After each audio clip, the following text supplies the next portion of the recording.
God bless you guys. Let's hear the news today. So now we turn our attention to this. We have thousands of U.S. service members, Army, 82nd Airborne on their way, the Air Force, Marines, Navy, all headed to the Middle East. Many thousands are already there. So President Trump is telling Iran at this point to get serious about negotiations, quote, before it's too late.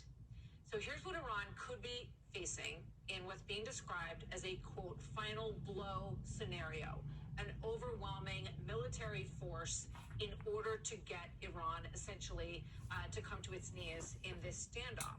So the global economy obviously needs the strait not to be controlled, not to be squeezed off ever by Iran. So this kind of military offensive would need to establish freedom of the seas in the strait for all of the countries that use it. Now, it could involve taking or potentially blocking some of these islands that you see in the waterway, starting with Abu Musa, which is a small island at the western entrance of the strait, and you're going to see that in just a second. The UAE, a key ally, says that Abu Musa is their island. Iran claims that it belongs to them, but it's a crucial gatekeeper spot in the middle of the Persian Gulf.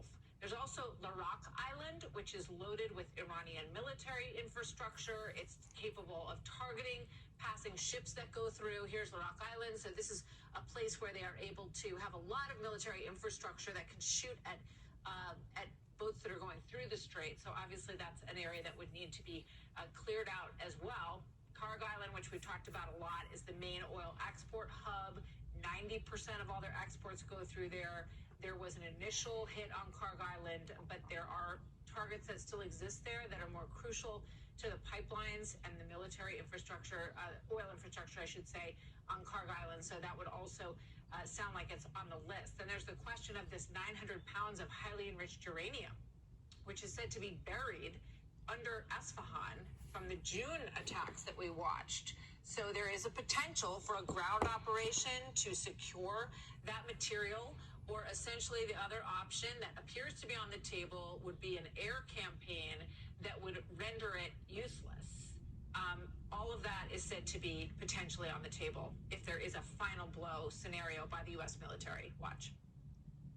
Could the strait be reopened without the use of troops on the ground, boots on the ground by part of the That's a tactical military question. I'm not going to, speculate on what it would take. It can be open tomorrow if Iran stops threatening global shipping, which is an outrage and a violation of international law for all these countries that care about international law. They should be doing something about it. Do you have an EBT card? We have some news for you. This special spending card. So joining me now, retired U.S. Navy intelligence officer, Captain Todd Sawhill. He was over 25 years in the military, advising on the Middle East at CENTCOM, the 5th Fleet, and Joint Staff Headquarters. Very good to have you with us, Captain. Thank you. What is your thought on this suggestion as we move all of these resources to the Gulf of a military large-scale action to do any of the things that we just discussed at the map? Well, thanks for having me. Thank you. Martha. I think the biggest thing to talk about is anything that we try to do from a military planning perspective is to give the president or the person who's in charge making the decisions as many options as possible. So in this case, we know that the enriched uranium that's at Isfahan and potentially some of the other locations is secure and underground. But unless Iran willingly gives it to us, we may have to look at options to try and retain it, get it, and then exfil it from the country. Additionally, looking at options in the Strait of Hormuz, like you mentioned, Larak Island, Keshem Island, which is close to it, and 3 disputed islands actually, Greater and Lesser Tomb and Abu Musa, both disputed by Iran and UAE since 1971, provide additional options to look for ways to potentially hold them at risk or force the strait open if the president chooses that's what he wants to do based on his risk calculus. So we hear from CENTCOM about an extraordinary number of successful attacks and targets that have been hit in the region. We do still see that Iran, as I said before, has put pretty much every ounce of energy and money into their military. They haven't done anything to help their economy or the people of Iran at all. They basically are all about protecting the regime. What's your assessment of the military situation right now? How much do they have left? Based on what I know, I think we've done significant damage to the missile program designed to hold people at risk throughout the region. And as we've seen over the last 48 hours, with the capacity to hold people at risk beyond Southwest Asia, so all the way to Diego Garcia and in certain cases into Europe, I think that's been significantly degraded, particularly that and the drone threat that holds the bases and our partners at risk. I think one of the things that still remains, despite the damage that's been done to the naval program or the naval forces, is the IRGCN. Conservatively, going into this conflict, there were estimated between 1,000 and 2,000 small boats which are able to carry explosive warheads at the beginning, rockets and small arms, as well as 150 to 200 other boats that are able to carry torpedoes, explosive boats, or ASEMs, anti-ship cruise missiles. So there's still a threat there, and Iran could choose to use it. Right now, they haven't, and we've continued to roll it back based on localized air superiority and in the Strait of Hormuz, as you can see and that y'all have reported. The A-10s, the AH-64s, and other assets pretty much have free reign in the airspace right now to continue to degrade that and roll that back to set the conditions for whatever those options the president may want to do. So when you hear Steve Witkoff discuss these 15 items on the list of what they hope Iran will concede to, what goes through your mind in terms of how Iran looks at this list and what's at stake for them? I look at Iran's list and I look at our list, and I don't see that we're not even in the same ballpark. We're in different area codes in this case. So I don't know what it's going to take to get Iran to the table and acquiesce to some of the demands that we are trying to bring in order to have cessation of this conflict. Right now, I think we're going to have to see Iran views this as total war, and we are viewing this many ways as a limited war. Now, we could move that if the president or the decision makers say this is what the risk of this object is going to be. But as of right now, we still stay with the limited objectives of getting rid of their power projection capabilities through their missiles, diminishing their capacity to have a nuclear weapon, and their maritime power projection capability, at least for right now. So it sounds like the Gulf states want to see this through because the Pandora's box has been opened here, and they don't want this to end, according to a lot of reporting, unless we really do have freedom of the seas through the straits guaranteed. I agree. I believe that the Gulf states really want to see this end on terms that are favorable to them. One of the things that really caught my attention on Iran's list of demands was to have sovereignty of the Strait of Hormuz. So if you look at where the traffic separation scheme is, that alone is in Omani territorial waters. So obviously the GCC states have significant stake in this game, and they're going to want to see it brought to a conclusion that allows them to continue to have freedom of navigation, freedom of maneuver, and the economic freedom to continue to export what they need to the global economy.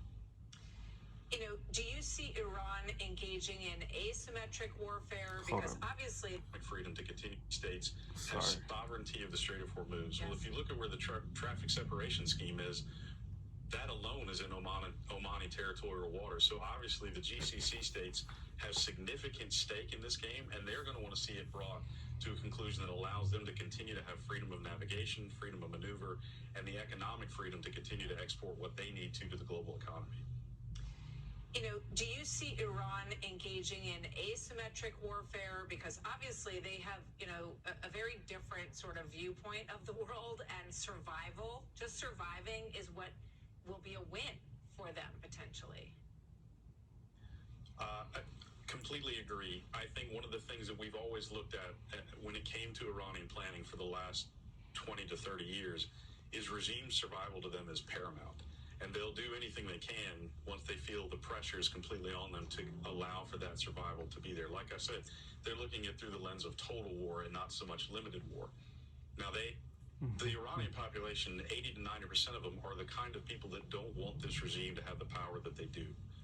But the fact of the matter is they do have it. So what we have to do is try and set conditions to at least get us where we have diminished capability for them to hold this global economic choke point at risk, and then eventually get to a point where the threat of a nuclear weapon is not there, and the GCC partners and their economic freedom of maneuver is also there as well.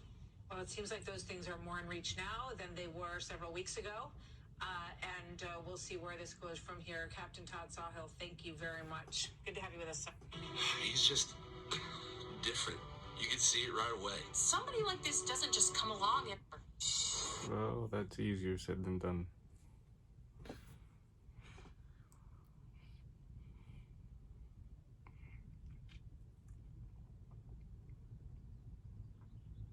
We gotta pray about this, you guys.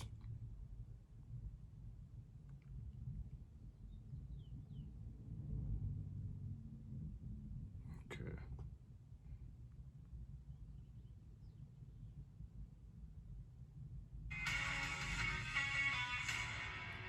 No justice, no peace. No ice in our streets. Arrest them all. Parade of shame. Arrest them all. Parade of shame. The U.S. will never be free until the stewardship of this land is returned to its indigenous peoples. Peggy Flanagan, Indishnakas, Gishuwebada McCoy Indigo, Guabagag and Ikagdendun Jaba, Mayanga Nudim. Stop funding private prisons. We're not gonna take it. That's not important. I don't know why I put that in watch later. I'm sorry, you guys. Dear Lord.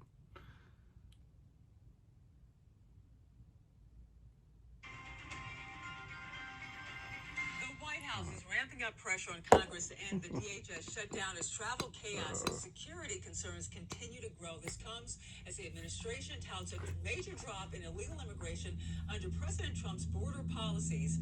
Joining us now is former Trump White House economic advisor Steve Moore. Good morning, Steve. How are you doing? Good morning, Angela. Well, Steve, the administration says illegal immigration has dropped, and this is by a big number, by 95% under President Trump. While at the same time, Democrats, as we all know, they're holding up this DHS funding. How do you view the impact of these policies, and what message does this send about border security right now? Well, they're going to be an announcement today between the Republicans and Democrats that they're going to reopen the DHS. April Fools! No, I mean, Oh my this is something Lord. that's been going on for months. It's really crazy. There's no excuse for this. By the way, I blame both parties, Angela. I think they should come together. It's so irresponsible. It's what people hate about Washington. 100% right. Yes, that's why Congress, their approval's in the toilet. Exactly. And so they should get together. The fact that we have to wait in lines for TSA is outrageous. Sometimes people have to wait 2 or 3 hours. The fact that this is actually putting people in danger. The fact that the Homeland Security has not been funded. So come on, guys, get together. Part of this is wrapped in this whole issue of whether they should have a voter ID for safety elections. I think, that's something 80% of Americans say, of course. If you go, look, Angela, you need an ID for everything. If I need an ID to get in your building, and yet they say that you don't need an ID for voting. So these are easy problems to solve. They're hurting our country, and the Republican and House and Senate leaders should get together with the Democrats and figure this thing out. But still, this 95% drop in illegal immigration of the Trump administration, those are huge numbers. It's amazing. I mean, it's one of Trump's great triumphs. I'm very pro-immigration, but immigrants have to come in legally, Angela. They have to come in the right way. And so the fact that we've reduced illegal immigration so substantially has been a great triumph for Trump. And look, there are some bad actors in ICE, and I don't approve of everything ICE does, but these agents have, they now have people shooting at them, spitting at them, throwing rocks at them. I think it's shameful that the Democrats have demonized these people who've helped get control of our border. I'm going to turn now to the economy. There's new polling. You actually used that word. I'm surprised. Many Americans don't realize Demonize. that they're saving about $2,000 a year. That's a lot Is he of a money. Christian Here it is or right there. Look at who this. knows? From the Trump tax cuts, how big of a problem is this for Republicans heading in the midterms? Because you want to sell yourself. You want to let people know what you're doing. And $2,000, a lot of people don't realize this, apparently. That's exactly right. And so what that chart is showing you're looking at, is if people are informed and they know fully that they're getting this tax cut, then the approval of the big, beautiful bill is substantial. If people don't know, they don't approve of the bill. So Republicans need to do a much better job messaging on this and telling people, look, you're getting a bigger paycheck. You're not having to pay tax on your overtime. You're not having to pay tax on your Social Security benefits. The fact that the tax rates came down and were made permanent that is a big deal, not just for American workers, but also for American businesses that are competing. You know, a big deal also for Americans is what's going on with Iran overseas in this war. We've seen gas prices jump over $4, and then we're seeing what's going on with fertilizer costs as well, which could soon hit Americans at the grocery store, and no one wants that. How serious is this threat to food prices, and what should the administration, you think, be doing right now? Well, first of all, it's not just oil that comes through the Straits of Hormuz. It's also fertilizer and other products that we need. And so fertilizer prices have skyrocketed. And of course, if that's putting a big dent in the incomes of our farmers, and that's one of the many reasons you're seeing higher prices of food now at the grocery store. But I'm confident that within the next month or so, and maybe sooner, we're going to get the Straits of Hormuz safe for passage. Okay. And when that happens, we're not going to be talking about $100 a barrel oil. We could see the price of oil fall by 40%. And that's what we're all hoping for. I think it's coming, whether it's going to come in 3 days or 3 weeks, I don't know. But at some point, we're going to get those straits safe for passage. The supply chains will be open again, and we're not going to be talking about $4 or $5 a gallon. We're going to go right back down to the $3 a gallon or lower that we had before the Iran conflict started. That was nice, wasn't it? But what do you think in the meantime when it comes to fertilizer, like calls to cut fertilizer tariffs and lower input costs? Yeah, they should. Great question, Angela. They should cut. There's a 15 to 20% tariff on fertilizers, and that makes no sense, especially given the fact that there's a shortage of these things. So what I've called for, and other economists have said, let's suspend those tariffs and get the fertilizer in, so that this is really important for America's farmers. They're struggling too. They have higher costs, Angela. Yeah, they do. Thank you so much, former White House Economic Advisor Steve Moore. Always a pleasure talking to you. Thank you for joining us. Thank you, Angela.